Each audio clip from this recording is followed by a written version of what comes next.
Hi guys, నా పేరు Imran and your watching Star Data Labs. Guys, ఈరోజు మనం చాలా ఇంపార్టెంట్ టాపిక్ గురించి డిస్కస్ చేసుకుందాం. అదేంటంటే Power BI project types.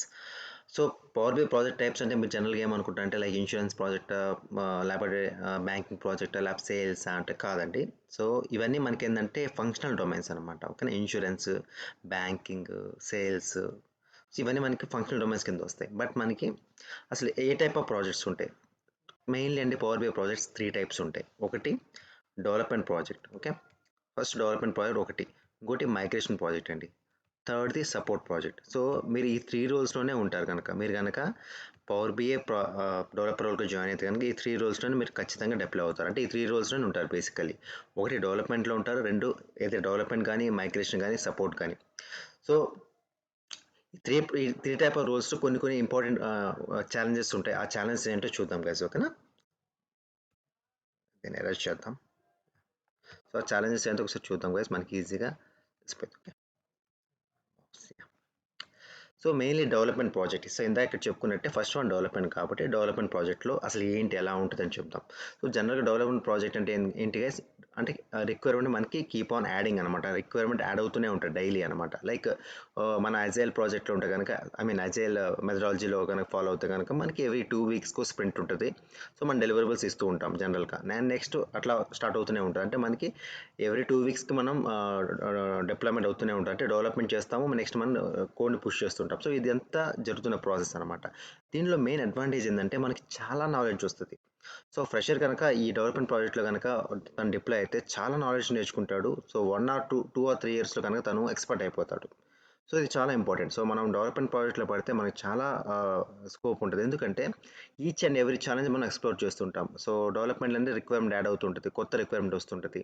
So మనకి ఈచ్ అండ్ ఎవ్రీ స్ప్రింట్కి ఛాలెంజెస్ ఉంటాయి. సో ఇలా చేయటం వల్ల ఫస్ట్ కొంచెం స్ట్రగుల్ అవ్వచ్చు. బేసికల్లీ ఒక 6 months 5 months స్ట్రగుల్ అవ్వచ్చు, కొంచెం పెయిన్ అయితే ఉంటుంది. దాని తర్వాత ఆ టూల్ మీద వన్స్ ఒక మంచి కమాండ్ వచ్చాక, గ్రిప్ వచ్చాక చాలా ఈజీ అవుతుంది తనకు వర్క్ అయితే. But easy in the sense and challenges ఉంటూ ఉంటాయి. బట్ మనం ఆ సొల్యూషన్ ఛాలెంజెస్ని సాల్వ్ చేసుకుంటూ ముందుకు వెళ్ళిపోతాం. బట్ చాలా స్కోప్ అయితే ఉంటుంది.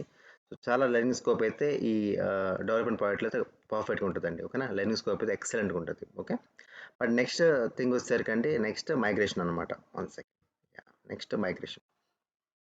సో మైగ్రేషన్ అంటే జనరల్గా ఏంటంటే మైగ్రేషన్ అంటే సమ్ డేటాని ఇక్కడ నుంచి అంటే మైగ్రేట్ అంటే ఏంది, చేంజ్ అవ్వటం, అంటే మూవ్ అవటం అనమాట. మన జనరల్గా వాడుక భాషలో మైగ్రేషన్ అంటే moving from one place to other place, like migrate అయ్యాము మేము అని చెప్పుకుంటాం కదా. సిమిలర్గా మనకు కూడా పవర్ బిఐలో మైగ్రేషన్ అని ఉంటుంది. సో అసలు మైగ్రేషన్ ఎందుకు అవ్వాలి అనేది పాయింట్ ఇక్కడ.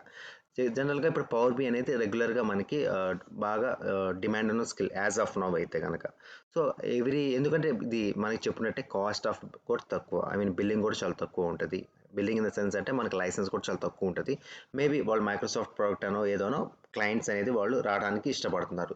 సో ఆల్రెడీ మన రిపోర్ట్స్ అంటే ఉంటాయి కదండి, అవి ఆల్రెడీ ట్యాబ్లూనో ఆర్ ఎల్స్ ఏ కాగ్నోస్లోనో ఎక్కడో చోట మనకి అవి రిపోర్ట్స్ అనేది వాళ్ళే డెవలప్ చేశారు. బట్ వాళ్ళ థింగ్ ఏంటంటే ఈ కాగ్నోస్ అండ్ ఈ ట్యాబ్లు కాకుండా వాళ్ళకి ఏంటంటే ఈ పవర్ బిఐలో కావాలి అంటాడు క్లయింట్ అనేది. సో నా రిపోర్ట్స్ ఏదైతే ఉన్నాయో నాకు అది పవర్ బిఐలో కావాలి అంటాడు. సో అప్పుడు మనం ఏం చేస్తాము, ఆ రిపోర్ట్స్ సేమ్ అయితే ఉన్నాయి కదా మన పవర్ బిఐలో సేమ్ మనం నెక్స్ట్ డెవలప్ చేస్తాము. సో ఈ డెవలప్ చేయాలంటే అక్కడ డేటా సోర్స్ ఏదైనా ఉండొచ్చు. సో ఎగ్జాంపుల్ మనకి కాగ్నోస్లో మనకి డేటా సోర్స్ టెరా డేటా ఉండొచ్చు, కానీ ఇక్కడ అజూర్ సీక్వెల్ డేటాబేస్ కావాలి అంటాడు క్లయింట్. సో ఆ డేటాను మొత్తం మనం మైగ్రేట్ చేస్తాం. సో ఈ మైగ్రేషన్లో మనకి ఈటీఎల్ టీమ్ వాళ్ళతో యూజ్ ఉంటుంది. సో ఈటీఎల్ టీమ్ వాళ్ళతో కనెక్ట్ అవుతూ ఉంటాము. అంటే ఈటీఎల్ అంటే ఏడిఎఫ్ టీమ్ వాళ్ళతో కనెక్ట్ అవుతూ ఉంటాము. సో వాళ్ళతో కనెక్ట్ అయ్యాక, మైగ్రేట్ అయ్యాక వాళ్ళతో మనం రెగ్యులర్గా టచ్అప్ బేస్లో ఉంటాము. లైక్ కాలమ్స్ ఏంటి, సో డేటా కంప్లీట్గా మైగ్రేట్ అయిందా లేదా, సో ఇదంతా చేస్తుంటాం. చేసి వన్స్ రిపోర్ట్ డెవలప్ చేస్తాం. రిపోర్ట్ డెవలప్ చేశాక మెయిన్ ఛాలెంజ్ ఇక్కడ డేటా వ్యాలిడేషన్ ఉంటుందండి. సో మెయిన్ ఛాలెంజ్ అంతా ఇక్కడ డేటా వ్యాలిడేషన్ ఉంటుంది. ఈ డేటా వ్యాలిడేషన్ అనేది చాలా బిగ్గెస్ట్ థింగ్ అని అనమాట. కోర్స్ మనం డెవలప్మెంట్లో కూడా డేటా వ్యాలిడేట్ చేస్తాం, బట్ ఇందులో అయితే ఎండ్ టు ఎండ్ చేస్తాం మనం. లైక్ ఎందుకంటే అక్కడ డేటా ఇక్కడ డేటా మ్యాచ్ అయిపోవాలి. నాకు అక్కడ కాగ్నోస్ రిపోర్ట్లో ఎగ్జాంపుల్ సేల్స్ వాల్యూ టోటల్ 10,000 వస్తే ఇక్కడ నాకు 10,000 రావాలి. సో రావట్లేదంటే ఎక్కడో తప్పు జరిగినట్టే.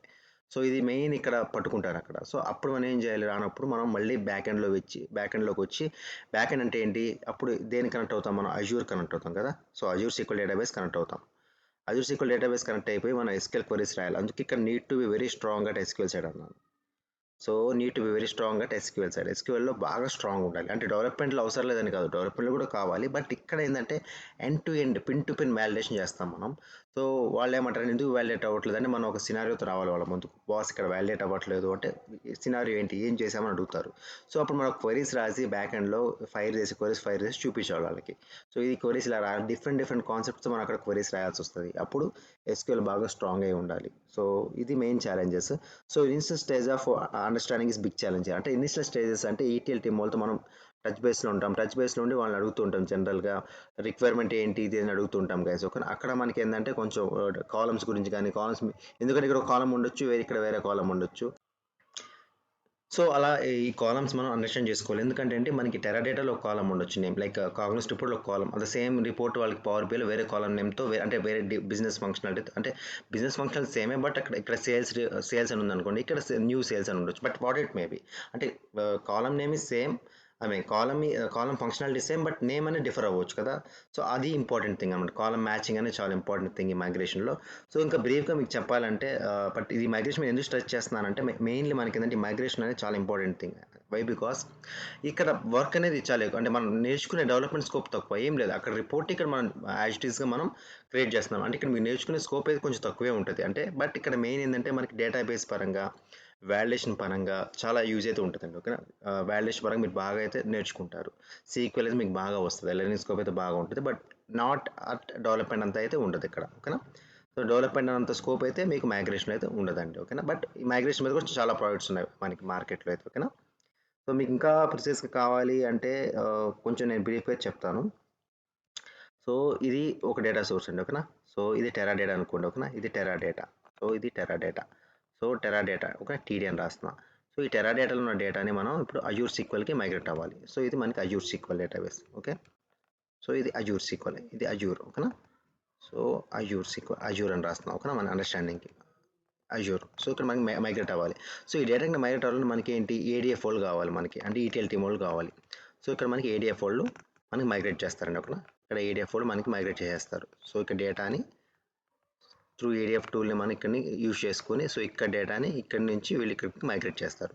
సో ఇక్కడ మైగ్రేట్ అయ్యాక వీళ్ళ పని అయిపోతే అయిపోయింది, ఏడిఎఫ్ టీమ్ వాళ్ళ వర్క్ అయితే అయిపోయింది. బట్ మన వర్క్ ఎప్పుడైతే పవర్ బి అయితే ఈ రిపోర్ట్స్ మనం పవర్ బిలోకి డెవలప్ చేయాలి.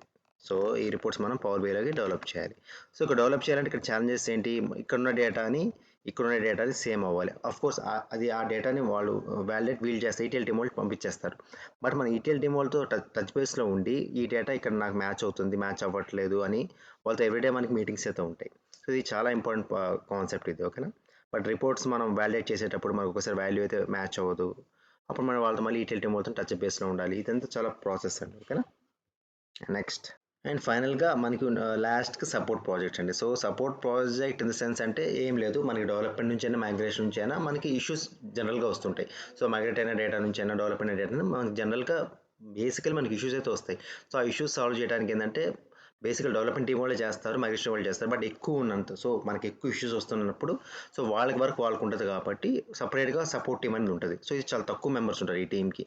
లైక్ మ్యాక్సిమమ్ ఈ సపోర్ట్ టీంకి 2 to 3 మెంబర్స్ ఉంటారు, ఆర్ 1 మెంబరే ఒక్కసారి ఉంటారు, 2 to 3 ఆర్ ఓన్లీ 1 మెంబర్ ఒక్కసారి ఉంటారు. So 1 second yeah, so maximum 2 or 3 members ఉండాలి, లేదా 1 మెంబర్ ఉండొచ్చు ఈ టీంకి. బట్ ఇక్కడ ఏంటంటే మనకి లెర్నింగ్ స్కోప్ చాలా తక్కువ అండి. సో ఏముంటుంది లెర్నింగ్ స్కోప్, ఆల్రెడీ డెవలప్మెంట్ చేసిన మైగ్రేట్ చేసిన ప్రాజెక్ట్కి మీరు జస్ట్ ఏమైనా ఇష్యూస్ వస్తే ఫిక్స్ చేస్తారు. సో లెర్నింగ్ స్కోప్ అయితే చాలా తక్కువ. But not recommend for beginners. ఎందుకంటే ఎవరైతే పవర్ బై నేర్చుకోవాలి అనుకున్న వాళ్ళకైతే ఇది కొంచెం డిఫికల్ట్ అని, ఎందుకంటే వాళ్ళకి స్కోప్ తక్కువ, లెర్నింగ్ స్కోప్ తక్కువ, ఏముండదు. బట్ ఛాలెంజ్ ఏంటంటే టైం మేనేజ్మెంట్ అనేది చాలా ఛాలెంజ్. ఎందుకంటే ప్రొడక్షన్లో ఇష్యూస్ వచ్చినట్టే వాళ్ళు ఒక 1 డేలోనో 2 డేస్లోనో మనకి ఫిక్స్ ఇచ్చేయాలి. సో కొన్ని అయితే 1 అవర్లో ఫిక్స్ చేయాలి. వాళ్ళు అలా ఉంటుంది రిక్వైర్మెంట్ అనేది. ఆ టైంలో మనకి ఏంటంటే కొంచెం క్విక్గా రెస్పాన్స్ ఇచ్చేటట్టు ఉండాలి. బట్ మెయిన్లీ ఫ్రెషర్స్కి అయితే ఈ సపోర్ట్ ప్రాజెక్టులు అయితే వేయరు. మెయిన్లీ 2 to 3 years ఉన్న వాళ్ళకి సపోర్ట్ ప్రాజెక్టులు వేస్తారు. బట్ ఆ సపోర్ట్ ప్రాజెక్టులు మీరు వెళ్ళే ముందు మీకు మేక్ షూర్ పవర్ బై బాగా వచ్చి ఉండాలి. వస్తేనే మనం ఈ సపోర్ట్లోని ఇష్యూస్ మనం సాల్వ్ చేయగలుగుతాం. ఓకేనా, సో మెయిన్ ఏంటంటే ఇక్కడ టైం మేనేజ్మెంట్ చాలా ఇంపార్టెంట్. ఎందుకంటే టైం మేనేజ్మెంట్ అంటే స్పెసిఫైడ్ టైంలోనే మనం అక్కడ ఫిక్స్ ఇవ్వాలి. ఇంత టైంలో 1 or 2 daysలో ఉండాలి, కొన్ని 1 hourలో ఇవ్వాల్సి వస్తుంది. డిపెండ్స్ ఆ situation. So not recommended for బిగినర్స్కి ఇది నాట్ రికమెండెడ్. సో ఇది అండి మెయిన్లీ 3 types ఉంటాయి. ఓకేనా, ఒకటి డెవలప్మెంట్ ప్రాజెక్ట్, ఇంకోటి సపోర్ట్ ప్రాజెక్ట్, ఇంకోటి మైగ్రేషన్ ప్రాజెక్ట్. సో ఈ 3 అయితే ఉంటాయండి. ఓకేనా, so that's all guys, this is all about Power BI project types అనేది. ఇది అనేది చాలా ఇంపార్టెంట్ అండి, ఎందుకంటే ఏమేమి చేస్తామని బేసిక్గా మనకు తెలిసి ఉండాలి. సో అందుకని ఒక వీడియో అయితే చేశాను. Once again thank you guys, thank for watching the video.